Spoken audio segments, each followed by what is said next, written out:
What's up, everyone? Today I'm going to be talking about the giraffe is my extreme vert.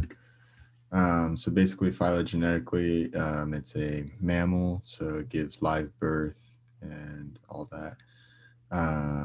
It's part of the ungulata, which are basically hoofed animals, and then it's way down here in the ruminatia group, which basically that means that it has a rumen where it chews, swallows the cud, and then spits the cud back up and then continues chewing it to extract the most nutrients. And then giraffes basically feed on twigs, leaves, fruits, shrubs, and they have to actually eat 75 pounds of vegetation a day. And a lot of that time in the day is spent basically just chewing on that cud. So morphologically, these guys are pretty easy to identify.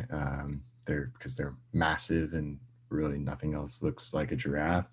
They're the tallest land mammals. They can be 14 to 19 feet tall. Males are typically going to be larger, and they actually have the same number of vertebrae in their neck as humans do, so seven. They just actually have way bigger vertebrae, and that's how they get those extended necks. They also have these giant purple tongues that are used for feeding appendages, and the reason that they think that they're purple is because that it prevents sunburns. So the darker pigmentation will reflect light and basically prevent it from getting sunburnt because it's constantly eating throughout the day.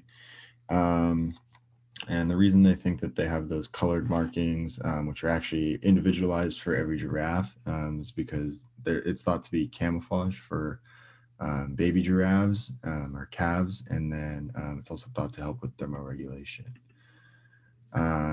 They actually have really thick skin so that they don't get poked and bumped into when they're trying to feed.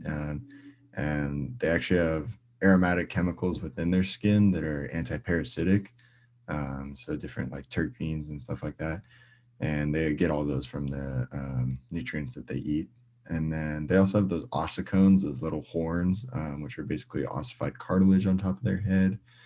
And they are vascularized, so they're thought to help with thermoregulation. And they also have giant hearts. So basically, when you're that large of an animal and when you bend down to like get your head to drink water, you basically don't want to pass out. So you have to have a heart that's capable of pumping that blood continuously and fighting against gravity.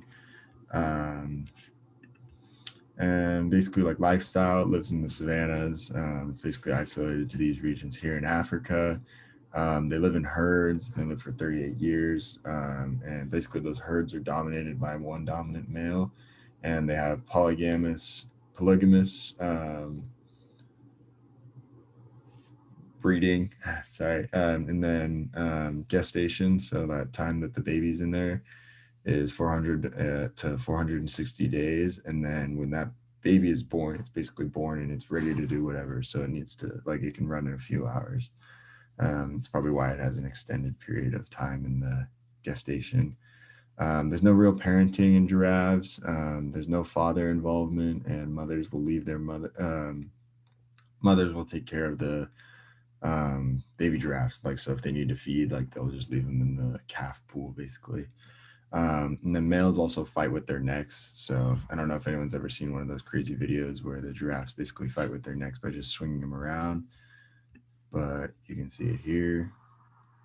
So they basically battle for dominance doing this and striking different blows by just swinging their necks around like crazy.